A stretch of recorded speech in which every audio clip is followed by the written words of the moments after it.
Na liturgia de hoje, nós temos como centro, que ligam as 3 primeiras leituras, uma pergunta muito importante para nós: a quem nós queremos servir? Todos nós servimos a alguém na nossa vida. Às vezes, nós servimos a outros seres humanos, podemos servir a um governante, podemos servir, ou então servir a algum bem material. Jesus sempre nos alerta que nós não podemos servir ao dinheiro. E o que é servir? É colocar suas forças, suas capacidades à disposição de um outro ser.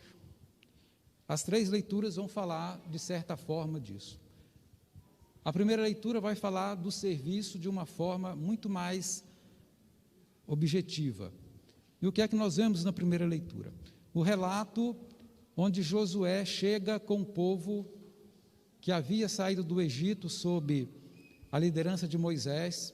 Moisés, durante muito tempo, junto com o povo no deserto, chega à terra prometida, mas ele morre antes de entrar na terra prometida. E Josué é o líder que sucede Moisés. Josué, então, reúne o povo para decidir com o povo qual seria o seu futuro. E faz essa pergunta: a quem vocês querem servir? Querem servir aos deuses do Egito? Ou querem servir a Javé? O que está em jogo aí, nessa pergunta, a quem nós queremos servir, é a questão da liberdade. Nós sabemos que a história do Êxodo, as pessoas, os judeus escravos no Egito, e no Egito eles serviam ao faraó, colocavam suas forças a serviço do faraó, e através do faraó serviam aos deuses do Egito, e eles são convidados a sair do Egito, atravessar o deserto para chegar à terra prometida, onde eles seriam livres, não seriam mais escravos. Mas o que é liberdade? Liberdade não é a gente fazer o que a gente quer, porque a liberdade humana não é absoluta, nossa liberdade é relativa. Toda vez que nós fazemos absolutamente o que nós queremos, nós não somos livres, nós somos escravos de nós mesmos. Então, todos nós, em algum momento da vida, ou durante a vida toda, nós servimos a alguém. Podemos, inclusive, servir a nós mesmos. E o que está na pergunta, tem um microfone melhor? Estou sentindo que ele está falhando, não sei se vocês estão sentindo a mesma coisa. Está falhando? É a caixa? Ah, tá. Então, o que é que está em jogo na pergunta que Josué faz ao povo? Ao perguntar, a quem vocês querem servir, se aos deuses do Egito ou se a Javé, ele está perguntando ao povo se o povo queria ser livre, porque só existe uma forma de ser verdadeiramente livre, servindo a Javé. Toda vez que nós servimos a outros deuses, servimos a outras pessoas ou servimos a nós mesmos, nós estamos nos tornando escravos. Ser livre é servir a Deus, porque Deus não coloca sobre nós um peso excessivo, não exige de nós algo que nós não somos capazes de fazer. Jesus vai dizer isso claramente: vinde a mim, vocês que estão cansados e fatigados, porque eu vou dar descanso a vocês, porque o meu jugo é suave e o meu fardo é leve. O jugo e o fardo do faraó e dos deuses do Egito eram extremamente pesados, por isso o povo era escravo. Mas ao atravessar o deserto, o povo aprendeu a ser povo, porque no Egito eles não eram povo, eram uma multidão, eram escravos, Eram escravos do faraó, escravos dos deuses do Egito e escravos deles mesmos, porque não eram ainda um povo, era uma multidão. Nós sabemos o que é uma multidão, é um aglomerado de pessoas, mas esse aglomerado de pessoas, eles não têm nenhum vínculo entre eles, essas pessoas não têm nenhum vínculo entre elas. Esse aglomerado de pessoas que é a multidão, não existe solidariedade entre aquelas pessoas. O povo é diferente. O povo é a comunidade que se organiza, que se torna solidária, que sabe quem ele é. A multidão não tem identidade, não sabe quem ela é. O povo não, o povo sabe quem ele é. E sabendo quem ele é, ele pode escolher a quem ele quer servir. Por isso, a história do povo judeu saindo do Egito e passando aquele tempo todo no deserto é uma história de transformação de multidão em povo. Multidão escrava para um povo que é livre. E aí esse povo escolhe servir a Javé. Nós sabemos que a história posterior não foi bem assim, e é assim até hoje. E essa mesma pergunta nos é colocada hoje: a quem nós queremos servir? Há muitos deuses na nossa sociedade que pedem que nós os sirvamos. E nós temos que fazer uma escolha todo dia: a quem nós vamos servir? Se nós vamos servir a um líder político, se nós vamos servir a um líder religioso, se nós vamos servir a um artista de televisão ou de cinema ou da música. Lembrando que servir é colocar as suas capacidades, as suas energias à disposição de outro. Toda vez que nós nos fanatizamos por um líder qualquer e colocamos nossas energias, nossas capacidades à disposição daquele líder para que ele faça de nós o que ele quer, então nós estamos servindo. E se nós não servimos a Deus, nós não servimos a Jesus, então nós não somos livres, nós somos escravos. E mesmo quando nós não servimos a ninguém, nós estamos servindo a nós mesmos. Então veja bem que todos nós servimos a alguém, portanto nós temos que dar uma resposta: a quem nós queremos servir? Lembrando que não se pode servir a dois senhores, Jesus diz isso. E Jesus vai dizer: não se pode servir a Deus e servir aos bens materiais. Não se pode servir a dois Messias. Ou servimos a Jesus, o Messias de Javé, ou nós servimos a outros Messias, que certamente serão falsos Messias. A segunda leitura também vai falar de serviço.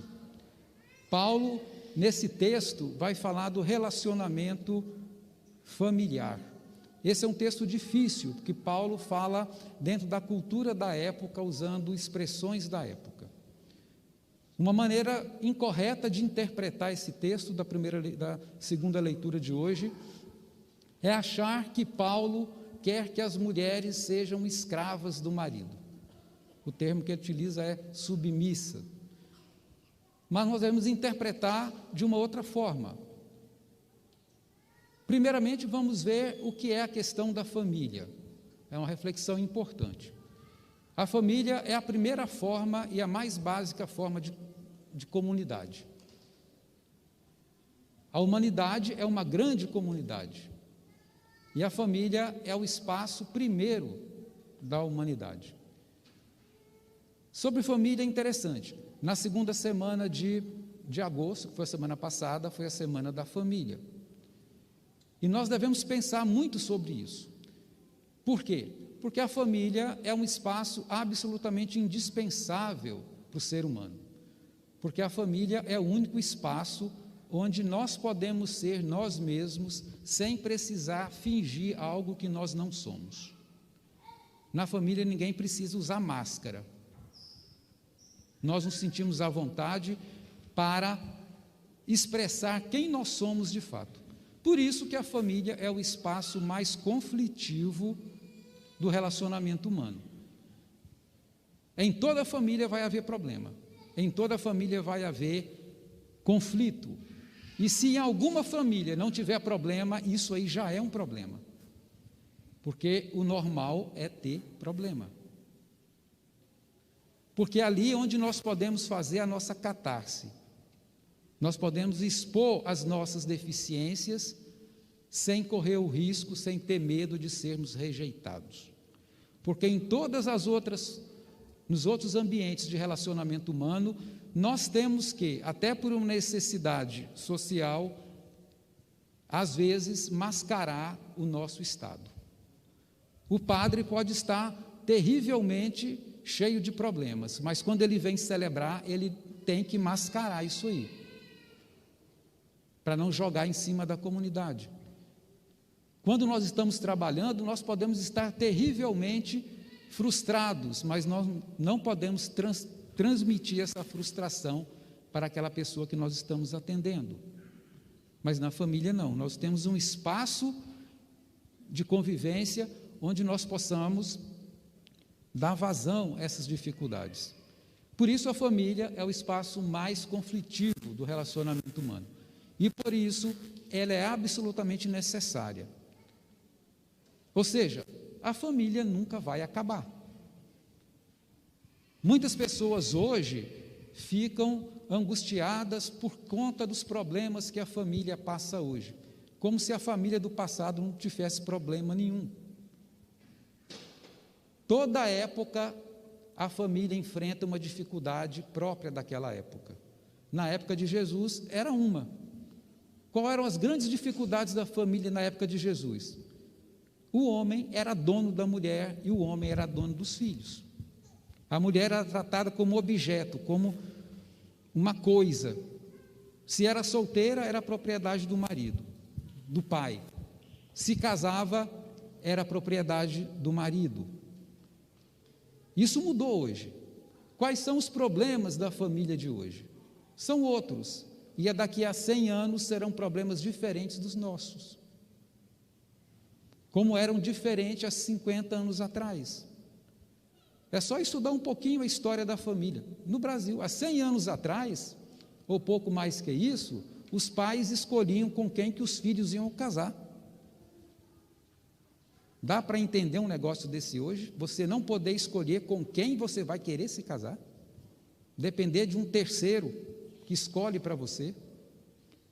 Se escolhendo já é complicado, imagine alguém escolher para você. Algo tão importante. Mas o que é que tem essa questão da família a ver com serviço? É porque o casamento é classificado pela igreja como um sacramento de serviço a Deus e à comunidade. Olha só, o casamento é uma forma de servir a Deus e servir à humanidade, da mesma forma com que o sacramento da ordem, o sacramento que os diáconos, os bispos e os padres recebem. Nós não somos ordenados diáconos, padres e bispos para nós mesmos, mas para servir a vocês.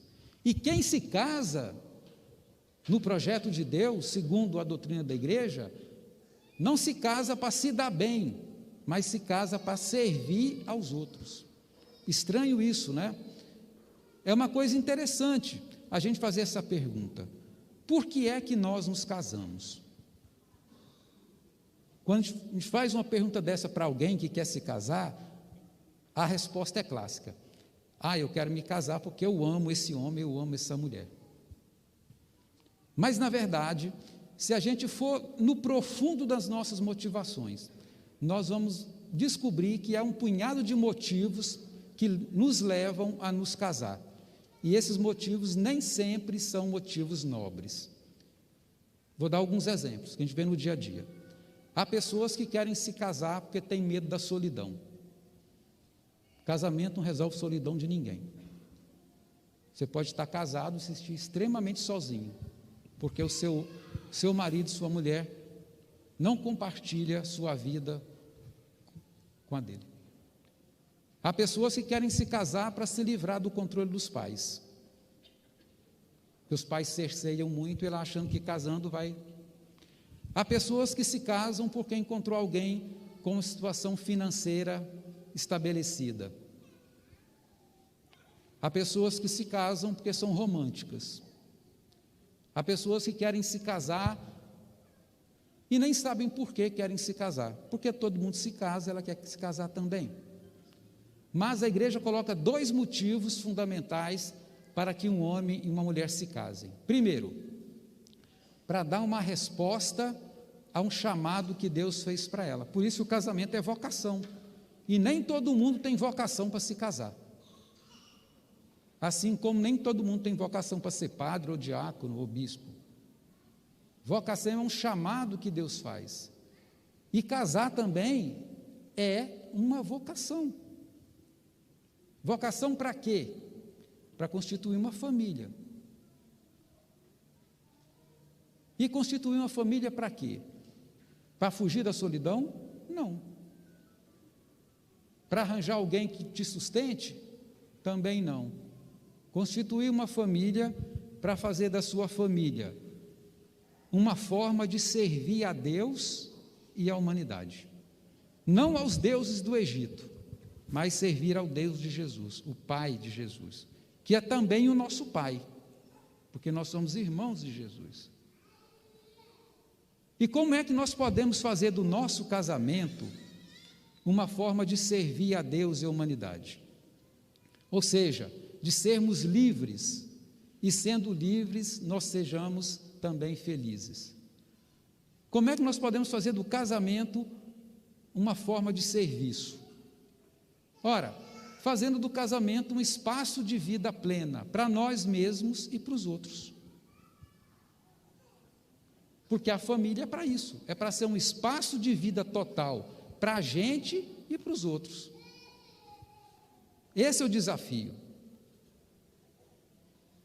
E aí entra a questão de Paulo. Por isso nós podemos entender a mentalidade de Paulo na época dele, a cultura patriarcal da época. Mas como nós podemos transformar a família de hoje num espaço de vida total para nós? E vida total significa vida física, vida moral, vida afetiva, vida espiritual, vida intelectual e assim por diante. Quem se casa acreditando que vai viver mais e viver melhor. Por uma série de motivos, nem sempre isso acontece. É fato. Mas quem se casa para isso. Não conheço ninguém que quisesse se casar para viver pior. Sempre viver melhor. Mas para isso aconteça, é preciso que o marido sirva a mulher, que a mulher sirva ao marido, é preciso que os pais sirvam aos filhos e os filhos sirvam aos pais. E o que é servir, voltando lá atrás, é colocar suas potencialidades à disposição do outro, para que o outro tenha vida e vida em plenitude. Isso faz com que a gente pense em alguma coisa, né? O que é servir a mulher, o que é servir ao marido, servir aos filhos? Não dá para servir a esposa impedindo a esposa de trabalhar, por exemplo. Ou impedindo a esposa de estudar, por exemplo. A gente pensa fidelidade no casamento apenas em termos sexuais. É isso também. Mas já pararam para pensar que quando um homem chega para a mulher e a impede de trabalhar e estudar, ele está sendo infiel a ela, porque está impedindo a mulher de crescer como mulher. E aí ele não está servindo a mulher, ele está se servindo dela. Se uma mulher impõe barreiras ao crescimento do seu marido, a mesma coisa. Se os pais fazem a mesma coisa com os filhos, quem é pai e mãe sabe que uma das principais tendências ou tentações do pai e mãe é querer se projetar no filho, é querer que o filho ou a filha seja tudo aquilo que o pai e a mãe sempre quiseram ser e nunca conseguiram ser. Isso não é ser fiel ao filho, não é servir ao filho. É disso que está falando a segunda leitura, onde Paulo fala do relacionamento entre o marido e a mulher e seus filhos.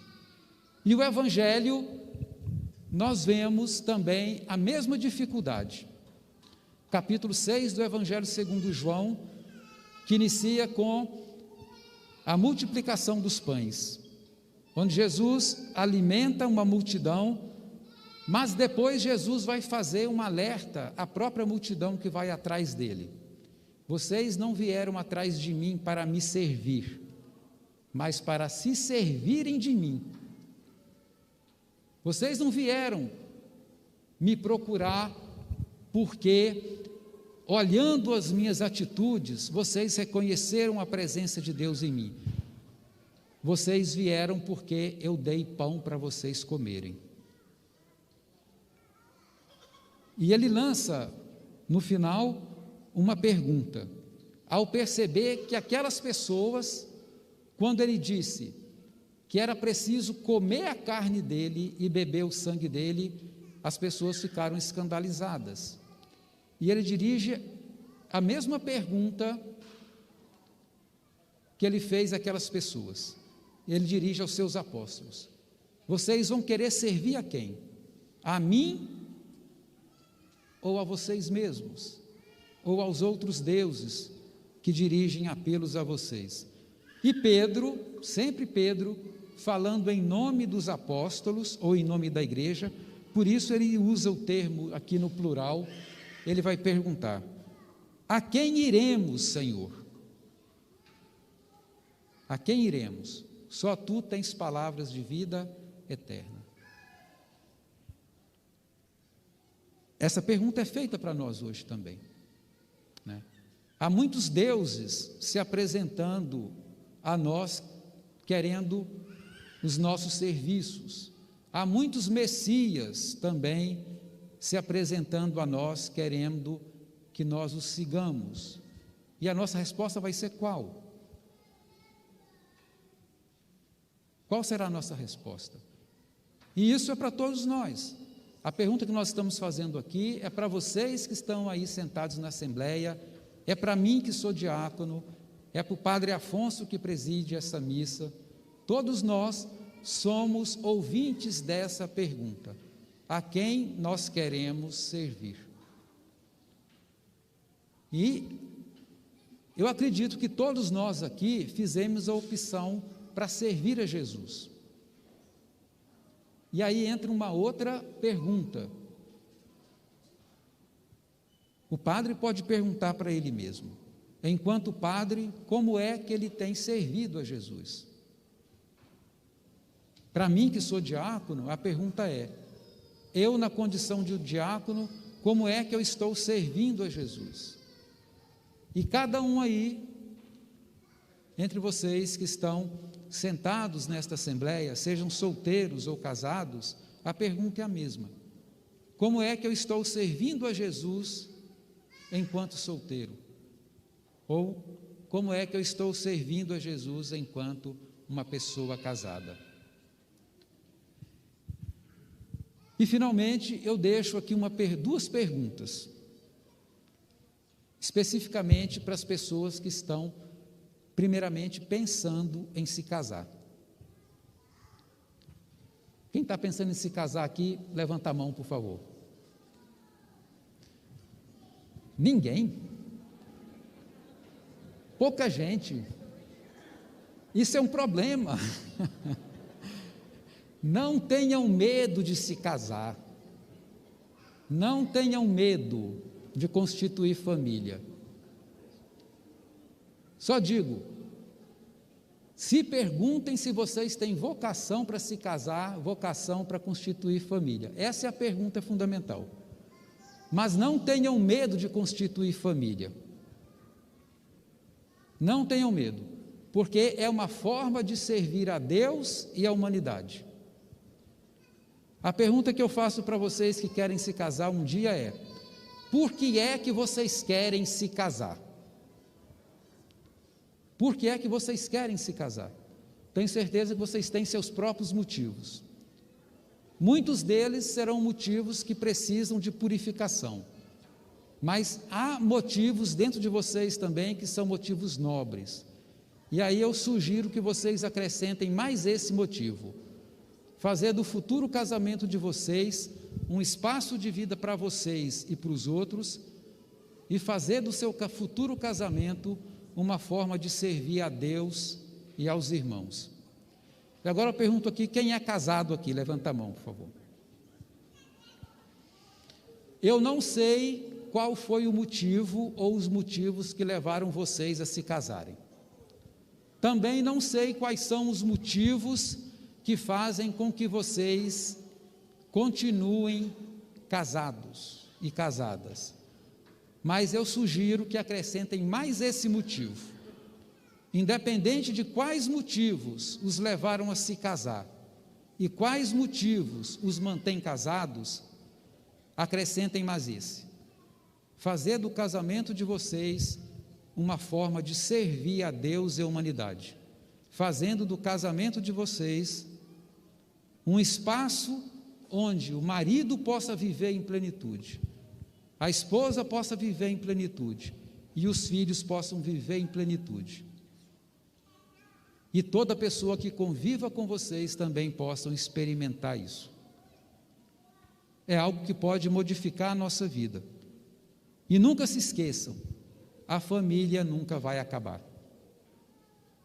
Ela vai passar por diversos problemas ao longo dos séculos. Lembrando que cada época tem seus próprios desafios. A nossa época, o desafio é a fragilidade dos vínculos. É a falta de compromisso com aquilo que se assumiu. Por isso que na nossa época há tantas dificuldades, né? Nesse sentido de manter o relacionamento. No passado foi diferente, e no futuro também será diferente. Mas não tenham medo de se casar,